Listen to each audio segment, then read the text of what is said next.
But in the strangest twist that, in my opinion, is inconsistent with what we have seen all the way from season 1, episode 1, up to, quite frankly, 509, is this thing where Olivia doesn't speak. She mumbles under her breath.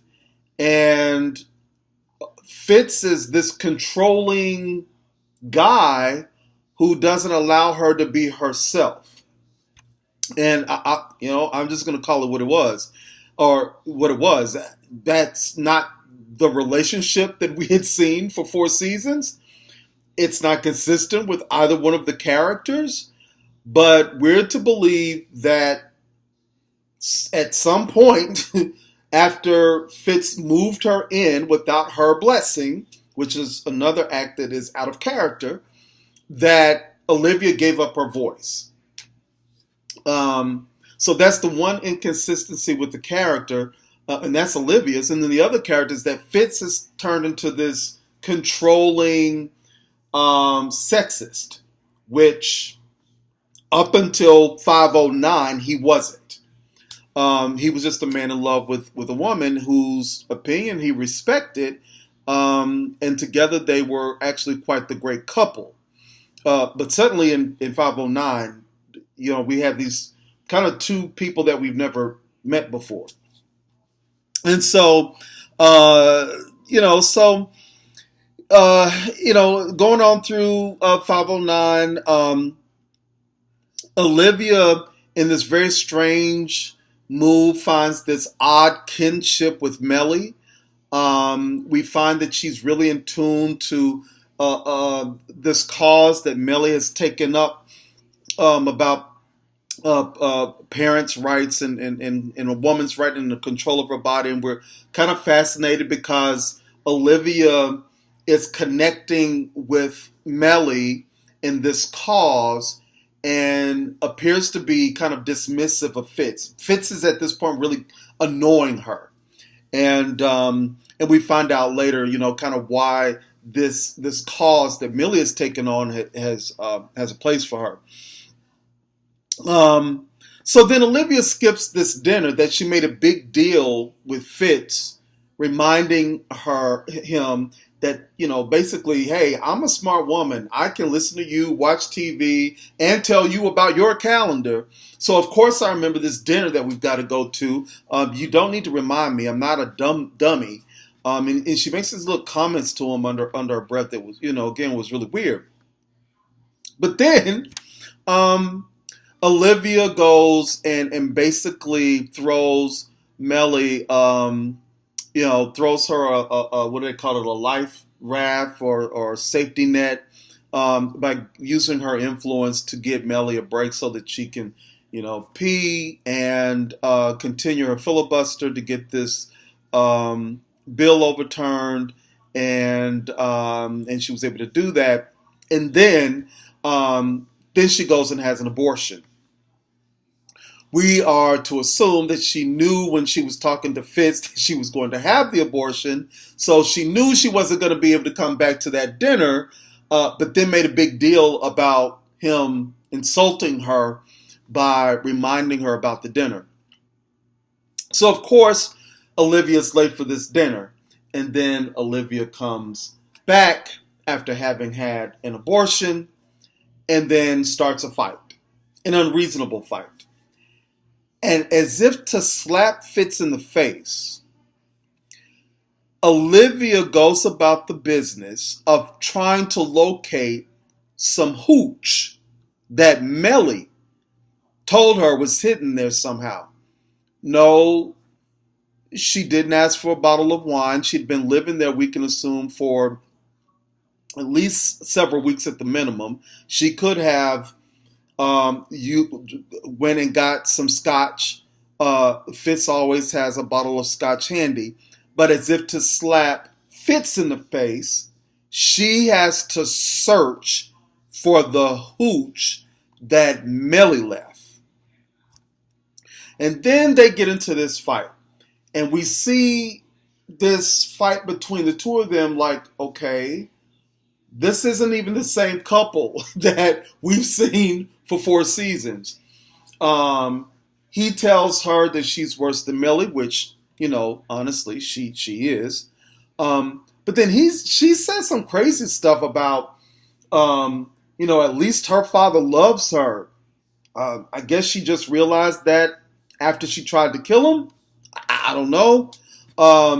That basically Fitz's family didn't love him, specifically his father. She's trying to hit below the belt.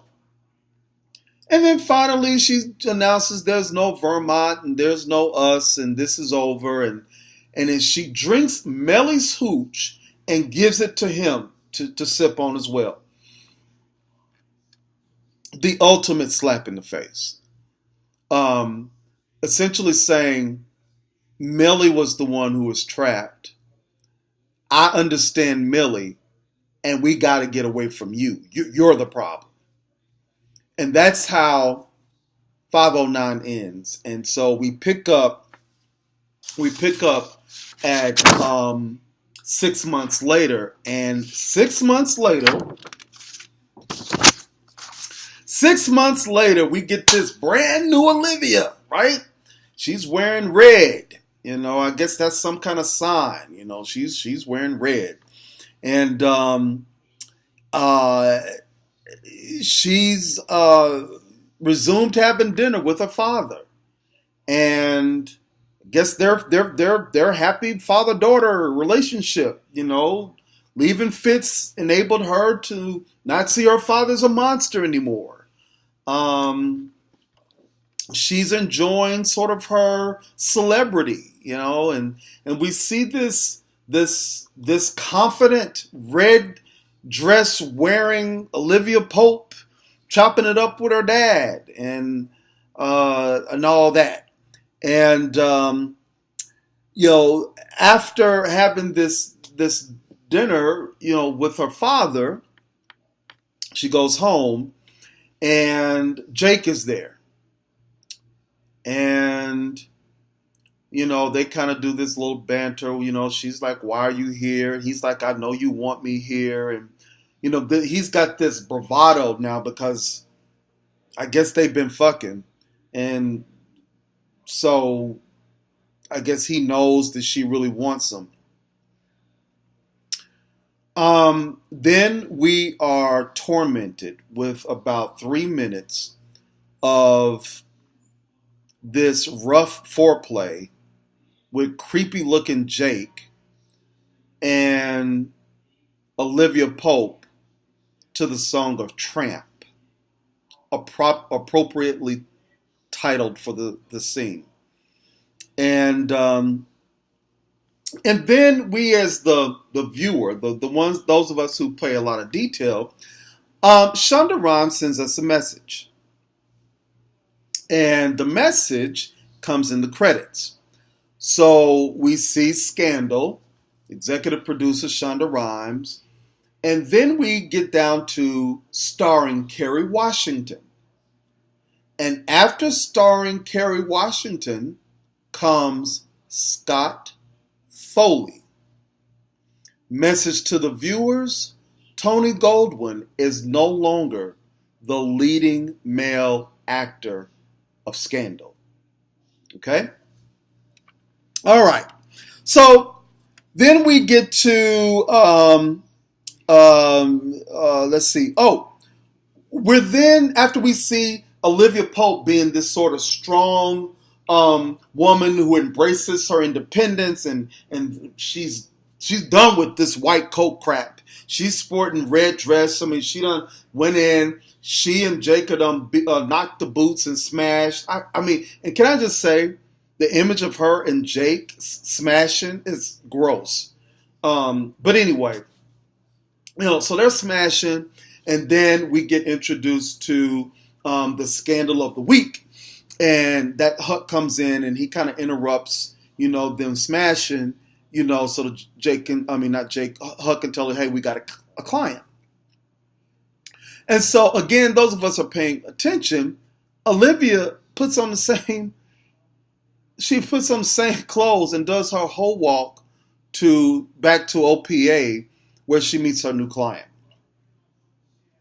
So she goes to meet her new client, and then we're introduced, before we get to this new client, we're introduced to a new character, a brand new character. And I'm not talking about the NSA director. I'm talking about Fitzgerald Grant, because this guy, the Fitzgerald Grant and 510 hasn't been there in 5 seasons. This guy, who would like him?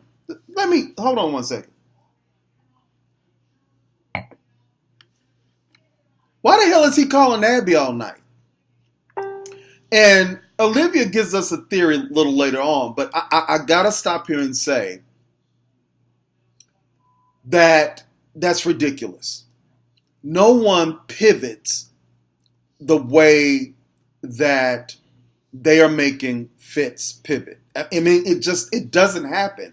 And it certainly doesn't happen in 6 months. And I won't believe that this man is so alone or lonely that he doesn't even pretend that he doesn't understand that he's imposing himself unrealistically on his employee. We haven't seen this Fitz, and one might argue we haven't seen this Fitz because he's always had a wife or a side piece, and that's a legitimate argument, but it feeds into sort of a characterization that the writers want us to now have of him in an effort for the viewer to no longer connect or support this particular character. Because nothing we've seen in 4 seasons supports sort of this behavior. But so I call him a new character because I haven't seen this guy before. What I've seen is a man who's in love. I've seen a man who is strong. I've seen a man whose only weakness was his love for Olivia Pope. But I haven't seen a clingy, needy person who's insensitive. I mean, calling an employee late, I get. Calling an employee all night long and not realize it? No. That's left field. I don't get it. Unless there's a purpose in the imagery that the writers want us to now have of Fitz. Okay, and so let's see, where am I? Oh, so another thing that we've noticed in this episode about Olivia, so Olivia is now wearing red, and there's no wine to be found. So in this new Olivia Pope, this new free Olivia Pope, the Olivia Pope that's free from the Fitz that apparently made her life so miserable, she's done away with wine, and she now keeps a bottle of scotch by her bed. I mean, I'm sorry, it's not scotch, vodka.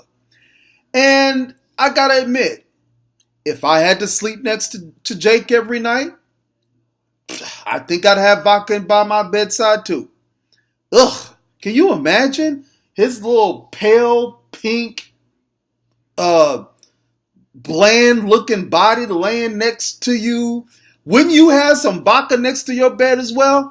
So in that sense, I understand. All right, so we then go on to find out the new scandal. And I would tell you that this scandal was actually a pretty good scandal. As you know, in the earlier part of season 5, all of season 4, whenever we got a scandal, it was pretty much a rerun of scandals in the past. Normally I'm able to pick out, I can pretty much call the scandal and how it's going to end in the literally within moments after they introduce the characters and sort of tell us what the scandal is. I certainly trust my gut a lot better than I do Olivia's, because her gut had been on target since season 2. But we get this new scandal, and the scandal is actually a pretty interesting one. I took some notes about this scandal. So the NSA director is the new client, and what she finds out is that someone has been copying files from her home computer to another computer in search of information about Project Mercury, I think is the name of it. So Project Mercury is basically this undercover spy project where the United States is spying on other national leaders, spying on their phone calls. They're basically spying on them, and not just their enemies, but also their allies. When I say they, I should say we. I mean ours. So that's sort of what Project Mercury is.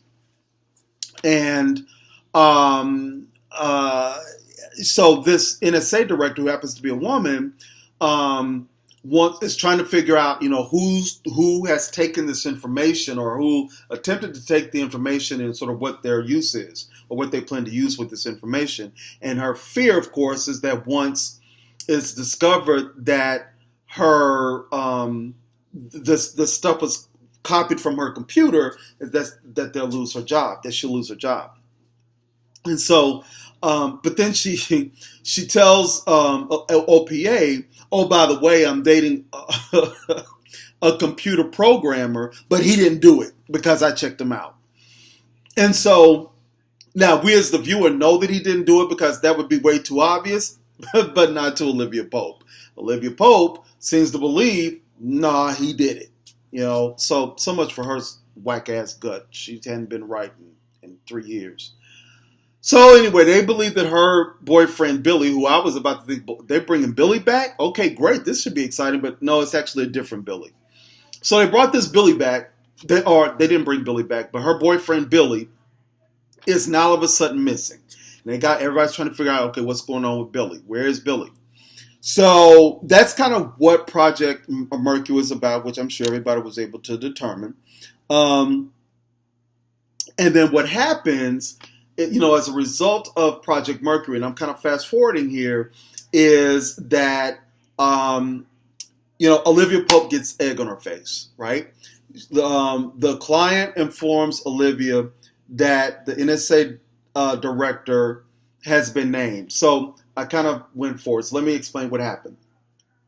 So Huck and Quinn basically do a cell phone search for where Billy may be, and they find that he's in this house. They get to this house. Jake is there. They tell Olivia that Jake was in the house. Then Jake and Olivia have a discussion, and Jake informs Olivia that the president has asked him to informally sort of investigate the leak of Project Mercury. And so he happened to coincidentally be in that house.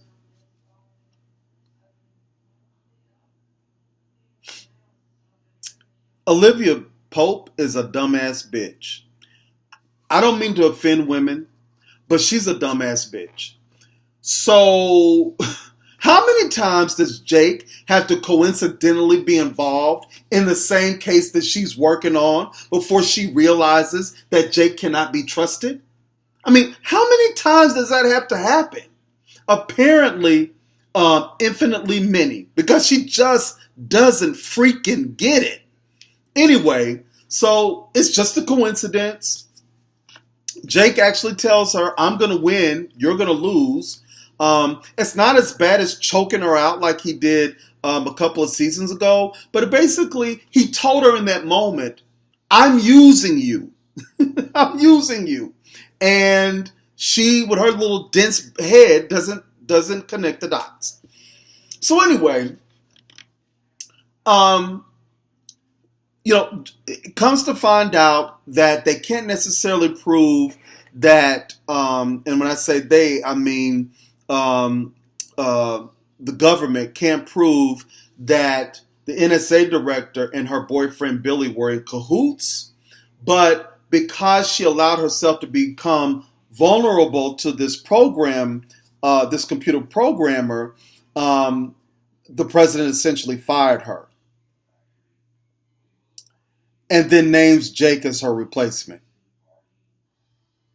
Now, what we now know is that Jake got wind of the Project Mercury, not by Fitz, but by sloppy, um, reckless Olivia talking about her damn job on the phone with sleazy ass Jake in bed.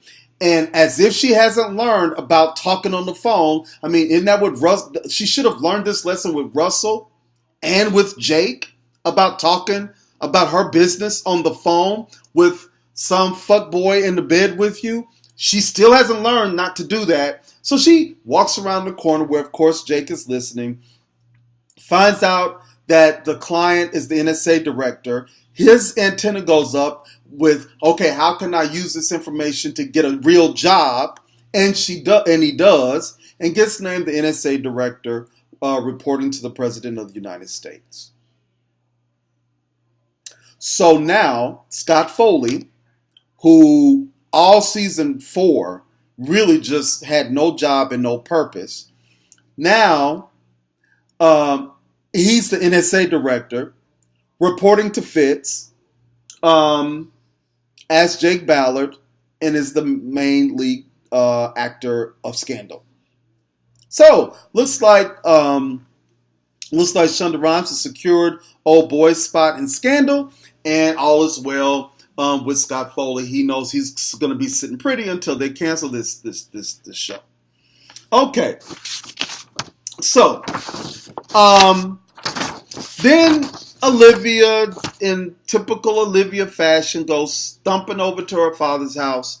And when she gets to her father's house, she walks in, and Jake is sitting there having dinner with Rowan. And then she asks these stupid-ass questions about, you knew this all along, and how could you have killed that man, and that was wrong, and blah, blah, blah, blah. And then Rowan gets his mini monologue where he says, you walked away from power. We're going to get that power. We're going to get back at 1600 Pennsylvania Avenue. Why don't you get on board with us? And when he says us, he references his son,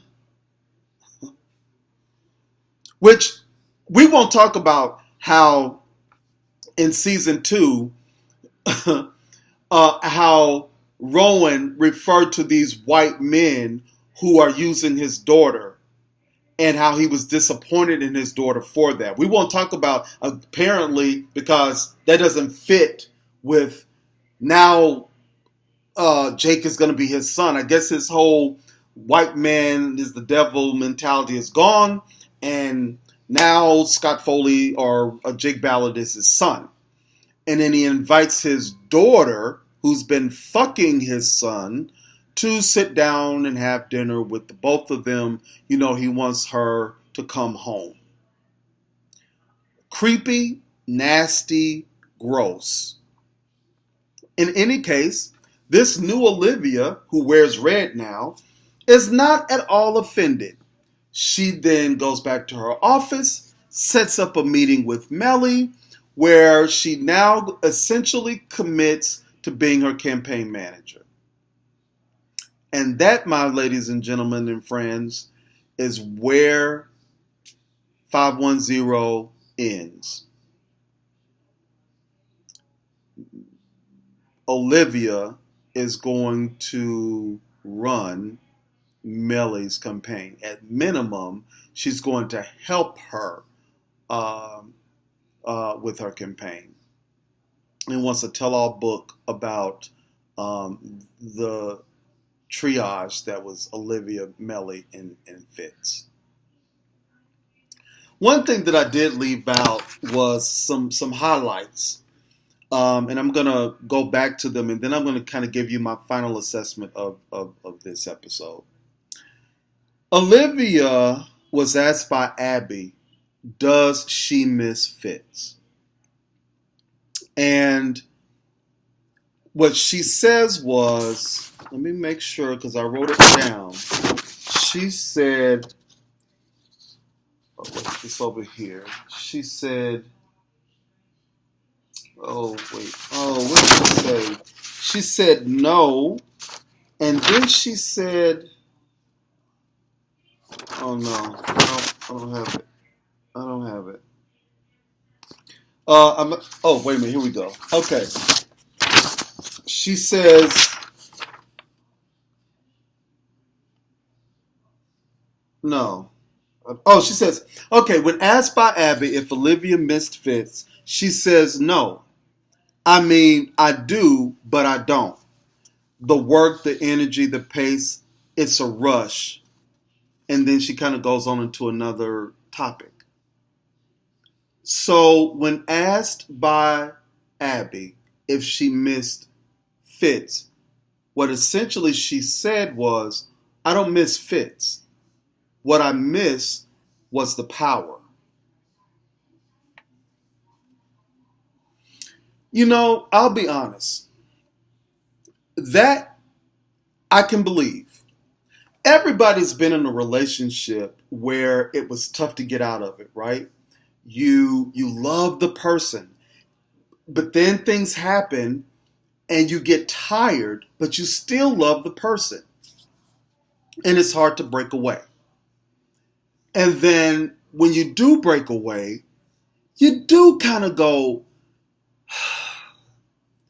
you know, why was I fighting it? You know, you kind of think that, right? You think, you know, what you loved was the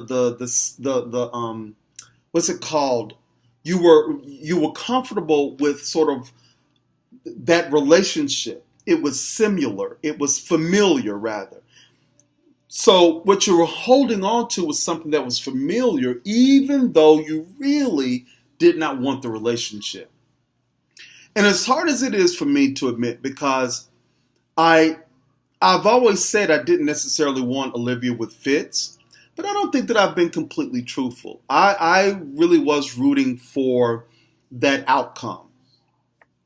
But if the character has truly evolved to a point where that relationship didn't work for her anymore, I can buy that. I can. You know, and it makes people unhappy because they're rooting for the relationship. But the reality is that in life, sometimes the relationship isn't healthy. Sometimes the relationship is toxic. And the best thing to go, even though you love that person, is to leave that person. So from that standpoint, I got to say this to all the Alyssa fans.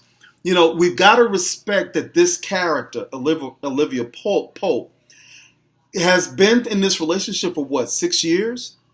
And she's tired of it. And it may not be fair to Fitz, but that doesn't make it her burden. She can walk away from a relationship if it no longer satisfies her. I think that where all of us kind of get on the same page is we don't understand, while we may be able to understand the Fitz separation, even though the breakup was definitely a forced one, and we've already talked about that, because they were when they came to the point of breaking up, it literally came suddenly. And when I say suddenly, I mean, she was just crying that she wanted the relationship in 508, and then on 509, she aborted his baby, started calling him names, searching for Hooch to slap him in the face, breaks up with him, and leaves him, and then she's happy. I mean, that part was unrealistic. So let's just assume that some more things happened, even though the writers didn't give us the benefit of that. That more things happened, and she got to the point where she said, I just want to walk away from this, okay? We're just going to have to make this up ourselves because the writers decided not to do it. Where we're all thrown is, why Jake? Why Jake? It's Washington fucking D.C. Why the fuck are you still dealing with a man who filmed you having sex, who has choked you, who killed your goddaughter's father, who was a hypocrite, who stalked you? Why Jake?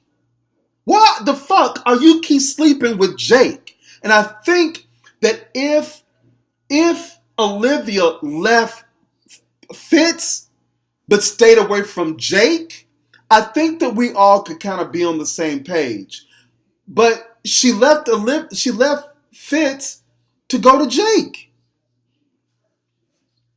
And Jake is still fucking with her. He's still sleeping with her to get what he wants. And the dumb bitch don't even realize it until after the fact. But the thing that really got me in this episode is that she didn't care. So he killed this dude to get that job after getting the information from her. And if the what are they called? The promos for next episode are true, she gonna be fucking due by the end of the next episode. What is that? So what's happened is that we're getting an Olivia Pope that we just don't like. We just don't like her. We don't respect her, and we don't like her. And it really doesn't have that much to do with Fitz. It has to do with the character that is now Olivia Pope. So there's that one thing. And then there was something else. Olivia describes Fitz and says, Fitz isn't lonely, he's alone. He does not have anyone. I was the last person he trusted. He does not have anyone. Okay. Now, the way that was written, it was written in this weird kind of way where it's almost to say that it's something about Fitz, not just because he's president, but because he has people that he no longer has anyone that he could trust. Well, that's true. Everyone that he trusted, with the exception of Millie, betrayed him. And the last person that he really, truly believed in, she betrayed him not once, not twice, but a few times. She lied to him. She committed treason a few times. She slapped him in his face figuratively a couple of times. The whole thing where she went searching for the hooch was, I ain't gonna lie, I would have slapped the bitch down. I'm just gonna be honest with you. Judge me, I don't care. When I saw her walking around there, pulling out clothes, looking for Millie's hooch, when the bitch could have went and got some scotch out of the damn liquor cabinet, I would have beat the bitch down and threw her out my damn self. That's just me. Anyway, but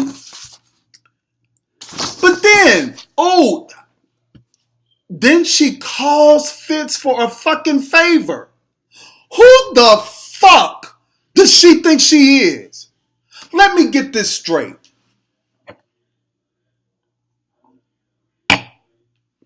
Let me get this straight. You are going to abort that man's baby, cause a fight, don't even discuss shit with them, go search for his ex-wife's hooch, then suddenly blame him for being controlling, which none of this shit is accurate with the Fitz that we've known. And then your fucking ass gonna call and ask him for a fucking favor? I will tell you this. If Fitzgerald Grant had picked up that fucking phone, I swear to God, I would have blew up my TV and called Shonda Rhimes until I got through to somebody and cussed that bitch out my damn self. Are you fucking kidding me? The bitch gonna call Fitz and ask for a fucking favor. I was so glad when he didn't pick up that phone. But you know what else? That really I don't really give two shits or a fuck about. So after Fitz doesn't take her fucking phone call, then of course she's laying up there with that 3-inch pink dick Jake and gets out of bed and Jake is the worst. So he tries to have a moment.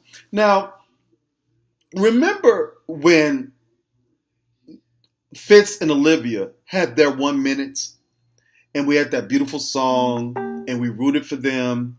Hello, Kevin D. Hoover. He just made a comment on one of the posts. So, hey, man, how you doing?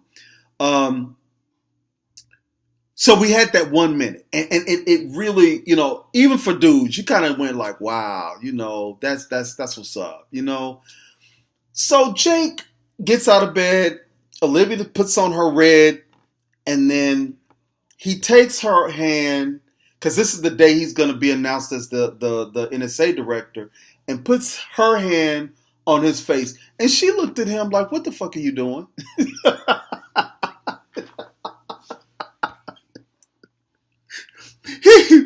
Olivia was like, Jake, lock the door when you leave, please. Last time when you left the door locked. I loved it. I absolutely loved it. So we're 40 minutes in, so I'm going to get to the point. Scandal sucks. It sucks. It just sucks. It sucks because Olivia Pope, who's the heroine of the story, we no longer like her. We don't have empathy for her. We're no longer rooting for her. And I would tell you, the end of season of episode 509, it was done. What Shonda Rhimes did is she gave us 2 episodes of them being a couple.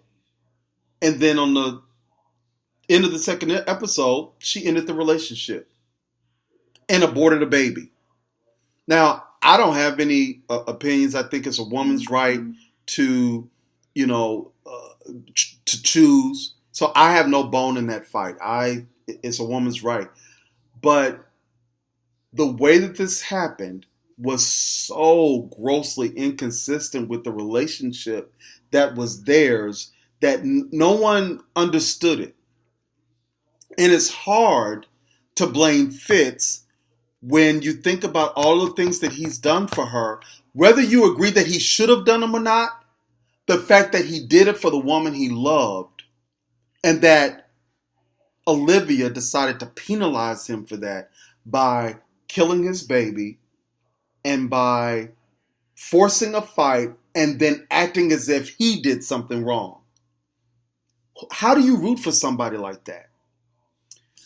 The ratings are out, and season 510 had a 34% drop from last winter finale. Winter premiere. And if some of you follow my postings, at 6.96 million total viewers, that was lower than their season 1, episode 1 premiere, Sweet Baby. Viewers of Scandal are sending Shonda with her arrogant ass and ABC a message. Shonda, you told us if we didn't like the way your show was being written, to watch something else. And guess what? People are tuning in to other shows. A lot of people didn't even remember that Scandal was coming back on last Thursday. I, for one, I would tell you in season 1, season 2, season 3, even season 4, I, for one, was anticipating the premiere. I didn't care. And I actually predicted that this would be the lowest winter premiere because of how the direction of the show was going. And so when you sort of see the clips of the promos where Scott Foley is prominently statured as the lead actor, and you see Fitz kind of slowly going into the background, and then you got this Olivia Pope that apparently, I guess it's going to be Olivia Pope, Jake, and Melly now. I don't even understand where they're going. And there's an argument that says be patient. But the thing about viewership is that people aren't patient. People tune in for excitement, for intrigue. And what we're getting on Scandal is this flighty, ditzy, insensitive woman who appears to not really have a good sense of even what she's supposed to be doing for a living. When was the last time Olivia actually fixed a problem? She's a fixer. When was the last time she actually fixed a problem? From my count, she's been getting egg on her face since the end of season 3. How many times does Jake have to fuck information out of her before she realizes she's being used? How many? How many times? And what is this strange relationship with her and Melly now? And isn't that even messy? So let me get this straight. You loved Fitz. He was the love of your life. You went on national television to tell people how much you loved him. Then you walk out on him, and then you partner up with his ex-wife. That bitch is messy. So, for those of you who didn't catch it, there's a promo about a new Shonda show called The Catch. Looks really good. No black people in lead roles, all white folks. And at the end of the promo, if you guys notice, it said, coming soon, #TGIT. On Thursdays, there are only 3 slots. There's your 8 o'clock Grays, your 9 o'clock Scandal, and your 10 o'clock How to Get Away with Murder. One of those shows is going away. I bet you that Shonda, in her little mind, is thinking it's going to be Grays. They've been on for 12 years, but Grays' ratings are actually improving. And what's happened is that Grays' ratings are improving, Scandals are dropping like hard bricks, and it's tanking How to Get Away with Murder. Which show do you think is going to be canceled? And which show do you think is going to come to TGIT? Something tells me that as this season progresses, they got a long way to go from 6.96 million total viewers to where they used to be. And I suspect that we haven't seen the lowest ratings for Scandal. Shonda Rhimes, you have successfully made us dislike the lead character of the show, and not in a way that we respect our dislike. For those of you who watch House of Cards, you may dislike Frank Underwood, but you root for him too. You want him to get caught, but you're amazed that he doesn't. That's different than, I don't like this bitch, and I wish she would die. And you can't get back to who she was in season 1 or season 2. So you can't tune into a show where the lead character is in most of the scenes and you really don't want to see her in there anymore. Oh, and by the way, the red dress that I guess now Millie Grant can't wear anymore because Olivia Pope is wearing red.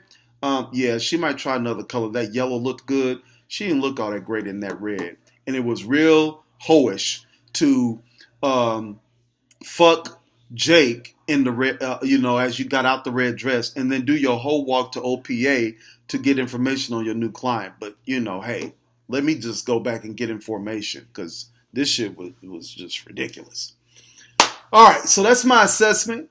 I feel like I've been unbiased in my review. I will be back there for 5/11, where Olivia Pope is collaborating with Millie Grant on a new book because apparently she can't get enough of the grant. So if she can't fuck Fitz, then why not fuck with Melly and Jake, who she knows is a serial killer. But in any case, that's my assessment. You guys are free to hit me up on my inbox, and I'll be in both of the groups causing much chaos because that's what management does. Please know that I got nothing but mad respect and love for you. Ladies, have a wonderful Valentine's Day, and I will see you on the other side. Mad love, black people. Be good.